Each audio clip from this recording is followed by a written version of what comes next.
Welcome back to my channel. আমি সুতপা আবার চলে এসেছি একটা নতুন দিনে। সবাই কেমন আছো? নিশ্চয়ই ভালো আছো। আমিও ভালো আছি। তা সকাল থেকে ভিডিওটা স্টার্ট করলাম, সব কাজ করে স্নান করে বেরিয়ে পড়েছি মামে। আর পেছনে একটা রথ ছিল, সেটা তোমাদের দেখাতে পারলাম না, একটু দূরে ছিল। যত হাঁটছি তত চারিদিকে রথ আর রথ, ভালো লাগছে জানো তো। তাই বাড়ির সামনে দিয়ে টোটো পেলাম না, দেরি হয়ে যাবে বলে, তার জন্য মেন রাস্তায় চলে গেলাম টোটো ধরতে। আর তার দেখো সামনে দেখো আরেকটা রথ, দেখতে পাচ্ছ? ফুটেদের রথ, কত ভালো লাগছে না? ভালো লাগছে, আমার তো খুব ভালো লাগছে। দাঁড়িয়ে আছে টোটোর জন্য, তারপরে টোটোকে উঠে পড়লাম মামিতে। দেখো তারপরে চলে এসেছি আমার ফুলের দোকানের সামনে, দেখতে পাচ্ছ? সুতপা ফুল অ্যান্ড ডেকোরেশন, দোকানের নামটা দেখো। এরকম 8 বছরের এই দিনই রথের দিনে উদ্বোধন করা হয়েছিল, আজকে 1 বছর। তা আমি চলে গেছি ফুল আনতে। তা ভিডিওটা যখন তোলা হয় তারপর তো জিনিসটা একটু জুম করা হয়, তার জন্য ভালো দেখতে পাচ্ছ না আমাকে, বুঝতে পারছো? এটা ব্যাপার হয়ে গেছে, ভালো করে এখন এডিট করেও শিখলাম না। তবে দেখো আমি দাঁড়িয়ে আছি, ছেলে তো না, ছেলে ফুল বলছে মা কী দেবো বলো। আমি বলছি ধূপকাঠি দিয়ে, মোমবাতি দিয়ে, ফুল দিয়ে, বেলপাতা দিয়ে, তুলসী পাতা, দুব্বো সব দিয়ে সব দিচ্ছে। আর নিচে বসে আছে দুজনের লোক, তারা হচ্ছে গিয়ে ফুল দিতে লোকে মালা গিয়ে দিচ্ছে, বুঝতে পারছো? তাই আর এটা তো পুরো মেন রোড, মানে আমাদের এই রাস্তাটায় থানা, তারপরে কোর্ট, কলেজ সবই আছে, যার জন্য এটাও একটা মেন রোড, যার জন্য প্রচুর গাড়ি ঘোড়া যাচ্ছে, জানো তো। তা দেখো আমি ছেলের কাছে সব কিছু নিচ্ছি, নিয়ে হচ্ছে কি টোটোলা দাঁড়িয়ে আছে, মেয়ে বলছে তুমি আসবে না গল্প করবে। আমি যে গল্প করছি না, ও দিচ্ছে তো, আর এই অর্ডারের মানে মালা আছে, তার জন্য দেরি হলো। তা দেখো ছুটতে ছুটতে চলে এলাম, তাহলে একটুখানি দেখা গেলো, তুলেছি সবটাই, কিন্তু ব্যাপারটা বুঝতে পারলাম না কী দিয়ে কী হলো, মানে এডিট করতে গিয়ে, বুঝতে পারছো তো? তোমরা তো জানোই, তাই বুঝেও নাও, তাই না? তা দেখো চলে এসেছি সেই ঠাকুর বাড়িতে। আর এইখানেও দেখো একটা ছোট্ট করে রথ, দেখতে পারবে কিনা জানি না, যে রাস্তাতে যত মানে অনেক ছিল, সবটা তো তোলা সম্ভব নেই, দেখো দেখতে পাচ্ছ? তোলা সম্ভব হয়নি, তাই দেখো চলে এসেছি। এবার হচ্ছে কি নামবো। আর দুদিকে দুটো ঠাকুর, তোমাদের একটা ঠাকুর দেখালাম, আর একটা দেখাইনি। তা এখান থেকে প্রসাদ, বেলপাতা সবই কিনতে পাওয়া যায়, তা আমি বাড়ি থেকে নিয়েছিলাম, আর এখান থেকেও নিয়ে নিলাম, বুঝতে পারছো? এ দেখো চলে এসেছি, আর ব্যাগের মধ্যে সব আছে বলে সব এখন ব্যাগ থেকে বার করবো, তাই ওইখানে দাঁড়িয়ে নিয়েছি, সব কিছু গুছিয়ে নিচ্ছি, বুঝতে পারছো? এদের সব ব্যাগ থেকে বার করে সব গুছিয়ে নিচ্ছি, ফুল টুল সব কিছু। ওইখানে কাছে গেলেও হতো, কিন্তু কাছে তো লাইন পড়েছে, তার জন্য কাছে যাওয়া হয়নি, তাই দূর থেকেই তুলছি, বুঝতে পারছো? আর কোথাও গেলে আমি সাজি না, আমি যেমন সিম্পল থাকি এবং সিম্পলই থাকি, আমার সাজ তোমরা দেখতে পাবে না, একমাত্র বিয়ে বাড়িতে তাও সাজি না, এরকম সিম্পলই আমি থাকি, বুঝতে পারছো তো? তাই গোছাচ্ছি, তা সেই ভিডিওটা মেয়ে তুলেছে, কিন্তু এটাও সেই রকম, মানে ভিডিও এডিট করার পর তারপরে এরকম হয়ে গেছে, বুঝতে পারছো? এদের ঠাকুর বার করেছে, সব কিছু নিয়ে নিয়েছে, এবার নিয়ে আমি চলে যাবো। মেয়ে উপরে যাবে না, নাহলে উপরে ক্যামেরাটা ধরতে পারতো, তাই পুজোটা দিয়ে আসি, তারপরে তোমাদেরকে দেখাচ্ছি যে ঠাকুরটা, ঠিক আছে? এই আর কি। সঙ্গে সঙ্গে ভয়েস দিলে হতো, কিন্তু তখন যদি কপিরাইট চলে আসে, তার জন্য আমি ভয়েসটা দিইনি, বাড়িতে এসে পরে ভয়েস দিচ্ছি, জানতে। আর এইসব কাজ মেয়েই করে, আমার যাওয়া হয় না। তা আজকে বললো না তুমি চলো, তাই জন্য আমি গেলাম। আর প্রচুর রোদ উঠেছে, আর মালাটা দেখতে পাচ্ছ? জুঁই ফুলের মালা, এটা ঠাকুরকে দিয়েছিল ছেলে, আমি ব্রাহ্মণ মাসে দিয়েছি, ব্রাহ্মণ মাসে পুজো দিয়ে আমার ঠাকুরকে পরিয়ে দিয়েছে। তারপর আমার কাছে ছিল রজনীগন্ধার মালা, সেটা আমি আবার পরে গিয়ে দিয়ে এসেছি, এটা ঠাকুরকে পরিয়ে দেওয়ার জন্য, বুঝতে পারছো? দেখো সব কিছু গুছাচ্ছি, যেহেতু ব্যাগের মধ্যে নিয়ে এসেছি, আর টোটো করে আসতে হবে, সব হাতে করে নিয়ে আসতে পারবো না, তার জন্য সব ব্যাগের মধ্যে নিয়েছি। আর দর্শকর্মা থেকে দোকান থেকে যা দিয়েছিল সেটাও নিয়ে এসেছি, জানো তো। তাই দেখো সব কিছু নিয়ে আমি ওগুলো ওইখানে রেখে দিলাম, ওগুলো বাড়ির জন্য। আর এবার আমি ঠাকুর, আর এখান থেকে যে প্রসাদটা দিয়েছিলাম, মানে এখান থেকে নিতে হয় কিনে আর কি, যারা আসে তাদের নেয়, মানে যতই মিষ্টি টিষ্টি যাই নিয়ে আসুক না, তাও। আর যেহেতু ঠাকুর পুজো করবো, তার জন্য টাকা নিচ্ছে বেশি করে, দক্ষিণাটা দিতে হবে, তার জন্য দক্ষিণাটাও নিয়ে নিচ্ছে একবারে। একবারে গুছিয়ে নিয়ে তারপরে হচ্ছে গিয়ে সিঁড়ি দিয়ে উঠবো। আর লাল পাড়ের সাদা শাড়ি পরতে পারতাম, কিন্তু লাল পাড়ের সাদা শাড়ি না, এইখানে তো পুজো হয়, অনেক রকম জল টল থাকে, তো তার জন্য হচ্ছে কি এর আগেও আমি এসেছি, এবারে মানে ফল, তারপরে গঙ্গা জল, মধু এইসব পরে থাকে, তো তার জন্য দাগ হয়ে যায়, তার জন্য আমি এরকম ছাপাশাড়ি করে এসেছি, বুঝতে পারছো? দেখো আমি উঠে গেলাম, আমার মেয়ে নিচেই দাঁড়িয়ে আছে, লাইন ছিল দিয়ে পুজো দিয়ে বেরিয়ে পড়েছে। আমি একটু লাইনে পড়েছিলাম, তো এখন আবার ফাঁকা হয়ে গেছে, তা আমি পুজো দিয়ে নামছি, আর মেয়ে ভিডিও তুলছে, তার মধ্যে একটু দাঁড়াও, ভিডিও চলছে, কিন্তু এর মধ্যে ছবি তুলে নিল একটা, দেখো। তা এবার হচ্ছে গিয়ে এটা রাখবো, রেখে তোমাদের দেখাচ্ছি আমাদের ঠাকুরটা কীরকম, বুঝতে পারছো? আর আমার অবস্থা দেখেছো? তাই দেখো আমি এবার উঠছি, উপরে যাচ্ছি তোমাদের ঠাকুর দেখাবো বলে। আজকে মনে হলো যখন যাচ্ছি তাহলে তোমাদের একটু দেখাই, সেটা দেখালাম। ভিডিওটা তুলেছি খুব সুন্দরভাবে, কিন্তু এডিট করার সময় একটু উল্টোপাল্টা হয়ে গেছে, তার জন্য দেখো পুরো মানে মন্দিরের মাথাটা তোমাদের দেখালাম, মানে চূড়াটা। আর এটা হচ্ছে কি কালনাতে হচ্ছে নাম করা ঠাকুর, ঠিক আছে? সিদ্ধেশ্বরী ঠাকুর, কালনার নাম করা। তা এ দেখো, আর ঠাকুরের গলায় যত গায়ে যত গয়না আছে না, সব সোনার, জানো তো।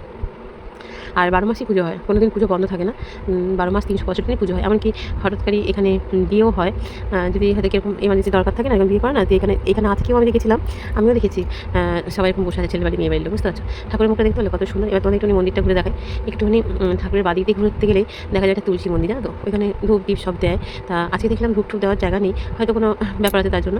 তারপরে দেখো তুলসী ঘাসটা দেখি, তারপরে আমি দেখাচ্ছি যে মন্দিরগুলো, মানে এর পাশে যে ছোটো ছোটো ঘর আছে, প্রত্যেকটা ঘরে একটা করে দুটো করে শিব ঠাকুর আছে। দেখো এখানে আছে একজন ছোট, আর তারপরে আছে দেখো এখানে আরও ছোট, তারপরে এইখানটাতে আছে মানে দুজনকে পাশাপাশি রেখেছে, হ্যাঁ দেখতে আছে, দুজনেই বড় বড় পাশাপাশি আছে।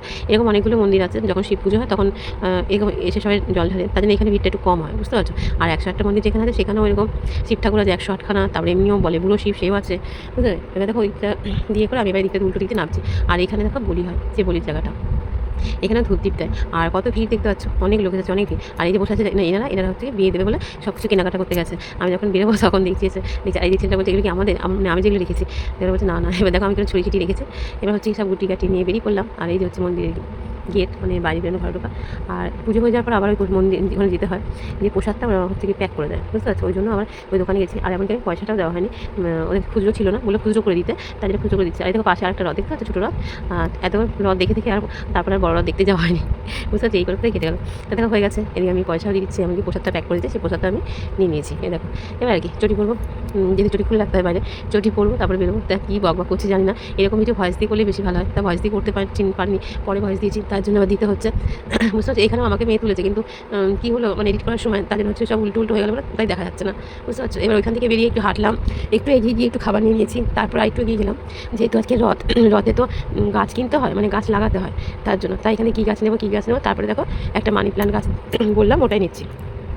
আর যেহেতু এবারে নাড়াচাড়া করবে, তাই বড় দেখে নিলাম না, ছোটো দেখে নিলাম। আর এমনকি জিজ্ঞাসা করলাম যে 12 মাসের ফুল বলতে কী আছে, দেখালো। তো আমি ওই গাছ আমাদের বাড়িতেও আছে, তার জন্য নিলাম না। তা আমি ঠিক আছে আজকে এটাই নিয়ে যাই, তারপরে পরে আবার আসবো, এসে হচ্ছে গিয়ে তারপরে নেবো। তাই ওই দোকানদারটা দেখাচ্ছে এটা ভালো বলে তো বলবেই। আর এছাড়াও সত্যিই ভালো, মানে দেখে পছন্দ হচ্ছে, আমার নিতেও ইচ্ছা করছে, কিন্তু এখন তো নিয়ে লাভ নেই না, তার জন্য দেখো কী সুন্দর সুন্দর সব গাছগুলো।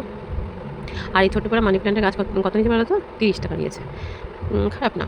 আরও মনে হচ্ছে 2-1টা গাছ নেই, কিন্তু এই মুহূর্তে ধরো বাড়ি কমপ্লিট হয়নি, তো বাড়িতে যাবো, আবার এখানে নিয়ে আসবো, নাড়াচাড়া করবে, তার জন্য আর এখন নিলাম না। আবার আসার সময় বললো ঠিক আছে আবার আসবে, বলছি অবশ্যই আসবো, আসতে তো হবে, তাই না? আমার মুখটুকুর অবস্থা হচ্ছে, বাইরে প্রচুর রোদের জন্য দেখো মুখটুকুর অবস্থা কী হয়ে গেছে। তারপরে গেলাম একটা গিফটের দোকানে, এ দেখো গিফট দেখছি। আজকে যেহেতু মেয়ে একটা জন্মদিন বাড়ি আছে, তার জন্য কী গিফট নেবো এটা নিয়েছি। আর মেয়েকে বলে কিছু নিয়ে তো আজকে আমি গিফট করি, মেয়ের কিছুতেই কিছু পছন্দ হচ্ছে না, তারপরে কী নিয়ে এসেছি দেখাবো, সঙ্গে থাকো, ফুল ভিডিওটা দেখতে থাকো, তারপরে বুঝতে পারবে। আর আমার মুখটার অবস্থা দেখো, আর দেখবে আমি ব্যাগে ঢাকা পড়ে গেছি। যখন বাড়ি থেকে বেরোই তখন তো 2-1টা ব্যাগ নিয়ে বেরোই, তারপরে কোথাও গেলে কেনাকাটা করলে তখন প্রচুর ব্যাগ হয়ে যায়। তারপরে টোটো থেকে নেবে হাঁটছি, 2 হাতেই ব্যাগ, মাথায় কাপড় দিয়েছি, এত রোদ জানো না। তারপরে হচ্ছে নতুন বাড়ির উদ্দেশ্যে, এই দেখো নতুন বাড়িতে যাচ্ছি, যেহেতু পুজো করেছি, ঠাকুরটা নিয়ে নতুন বাড়িতে রাখবো, তার জন্য সেরকমই দেখো যাচ্ছি মা মেয়েতে।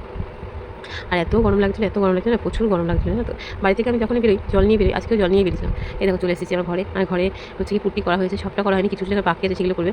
গ্রিল বসিয়ে ফেলেছি। আর এমনি একটা চৌকি আছে, সেটা ধোয়া হয়েছে, সেই চৌকির উপরে সব কিছু রাখলাম। এমনকি ঠাকুরটা কোথায় রাখবো, ঠাকুরটা চৌকির উপরে রাখলাম। আর তারপরে ধরো কলা গাছ এনে রেখেছিল বাবা, কলা গাছ করবো। আর এই দেখো এই মালাটা ছেলে বলেছিল ঠাকুরকে দিয়ে আসতে, কিন্তু ব্রাহ্মণ মশাই আমার এই ঠাকুরকে পরিয়ে দিয়েছিল, আমিও বাড়িতে এসে পরিয়ে দিলাম, বুঝতে পারছো? আর হচ্ছে গিয়ে নিয়ে এসেছি গাঁদা ফুল, সেটা হচ্ছে গিয়ে বাইরে মানে গেটে দেবো। বাইরের গেটটা আমার হচ্ছে বাইরের দিকে খুলে বলে ওটা দেওয়া যাবে না, ভেতর দিকে দিতে হবে। আর দেখো আমি একা কখন থেকে বক করতে যাই না, ভিডিওটা কেমন লাগবে, কেমন হয়েছে কিছুই বুঝতে পারছি না। অবশ্যই কমেন্ট করে বললো তোমাদের কেমন লাগছে। দেখো মানি প্ল্যান্ট গাছটাও আমি বার করে রাখলাম, যেহেতু ক্যারির মধ্যে ছিল, গরমের মধ্যে তো ভেসে যাবে, তার জন্য সবাই একটা গুছিয়ে নিলাম। গুছিয়ে নিয়ে মালাটা ধরেছি, 2টো মালাকে একটা মালা করবো গিট দিয়ে। তারপরে হচ্ছে গিয়ে তোমার দরজায় দেবো, সেটাই দেখো কী করে দিই। আগে হচ্ছে গিয়ে প্লেক দিব, 3টে প্লেক দিলে তাহলে হচ্ছে গিয়ে সুন্দর বেশ তোমার একটা আকৃতি, মানে আগেই হবে, ভালো লাগবে দেখতে। এগুলো কি আমাদের কাজ বলো? কিন্তু আমাকে জুতো সেলাই থেকে চণ্ডীপাঠ সবই করতে হয়, তাই আমি করছি। মেয়েকে বলে একটা ভিডিও ধরে দিলাম, তাই দেখো তোমাদের নতুন বাড়ি একটু দেখিয়েও দিলাম, বুঝতে পারছো? দেখো একটুখানি নতুন বাড়ি দেখিয়েও দিলাম, সবটা এখন ঘুরে দেখাও না। তা এরপরে পুজো হবে, তার জন্য আজকে এমনি পুজো দিয়ে ঘরে ঠাকুর ঢুকিয়ে দিলাম, যাতে কোনো দোষ না থাকে, তার জন্য, বুঝতে পারছো? দেখো এদিক দিয়ে আবার এখানে ওইখানে একটা গিট দিচ্ছি, ওখানে দিয়ে দেবো। এটা হচ্ছে আমার ডান দিক, হচ্ছে ডান দিকের ওপরটা আবার দিয়ে দেবো। আর গিটটা কিছুতেই পড়ছে না, কেন বলো তো? ফুলগুলো বেশি হয়ে গেছে, দড়িটা ছোটো হয়ে গেছে, তার জন্য ফুলটা আমি একটু কমিয়েও দিতে পারতাম। একবার ভাবলাম বাইরে দিই, তারপর ভাবলাম বাইরে দিলে না, আমার গিলটা বাইরে দিকে খুলতে হয়, তাদের বাইরে দিলে ছিঁড়ে যাবে। তারপরে দেখো কলা গাছও দিয়ে দিচ্ছি, নিচে ঘরটাও বসেছি, সেটা তোমাদেরকে দেখানো হয়নি। তারপরে চলে এসেছি বাড়িতে আসার আগে অনেক কাজ করছি, কিন্তু তোমাদের সাথে ভিডিও তুলিনি, তাই এখানে দেখাচ্ছি। এই শাড়িটাও কিন্তু নতুনই নিয়েছি, ঠিক আছে? কেমন হয়েছে গো? বেশ ছোটোর মধ্যে, বেশ আমার বেশ আগের শাড়িটা একটুখানি ভেঙে গেছিলো, তো তাই মাছতে গেলে হচ্ছে হাত কেটে যেত, তার জন্য ওইটা পাল্টে এটা নিয়ে এসেছি। আর দেখে তো গিফট নিয়েছি, মানে এটা হচ্ছে লোকের বাড়ি দেবে, মানে জন্মদিনের গিফট নিমন্ত্রণ আছে, সেইখানে দেবে। এটা কি নিয়েছি আগেও দেখেছো, আবারও দেখিয়ে দিচ্ছি। কেমন হচ্ছে এই গিফটটা অবশ্যই বলো, যেহেতু একটা ছেলের জন্মদিন, ওই 17-18 মতো ছেলে, ওর থেকে বলো তো ওরা তো গৃহপ্রবেশ করছে, তাই ওদের ঘরে ভালো লাগবে বলে তার জন্য এই গিফটটা নিলাম, বুঝেছো? আর মেয়েকে কী গিফট করেছি সেটা তোমাদেরকে দেখায়নি, বললাম দেখাবো, সেটাই দেখো আনবক্সিং করছি, যে মেয়েকে কী দিয়েছি। আমাদের চাকরি ভীষণ ভালোবাসি। আর মেয়ের কাপটা না আমি 2 দিন আগে ভেঙে দিয়েছি, যারা আমার ভিডিও দেখো তারা দেখবে, কাছের একটা সাদা কাপ ছিল, ওইটা তার মেয়ের কাপ ছিল, দিয়ে আমার হাত থেকে পরে ভেঙে গেছে। তাহলে আমি তোকে কী গিফট দেবো, কী দেবে কিছুতেই খুঁজে পাচ্ছি না। তারপরে আমি ঠিক আছে একটা চায়ের কাপ দিই, তারপরে একটা কাপে দেখলাম প্রচুর দাম, তারপরে এটা দুটো নিয়ে দুটো বেশ ভালো লাগছে। আর লাউ কালার সেট তো এমনিতেই ভালো লাগে, তাই না? তাই ভিডিওটা কেমন লাগলো অবশ্যই বলো, সবাইকে বলবো ভালোবাসে পাশে থেকো, আর কেউ স্কিপ করো না, ফুল ভিডিওটা দেখো, আমিও তোমাদের পাশে আছি। তাহলে আজকের মতন আসি, সবাইকে টাটা, অনেক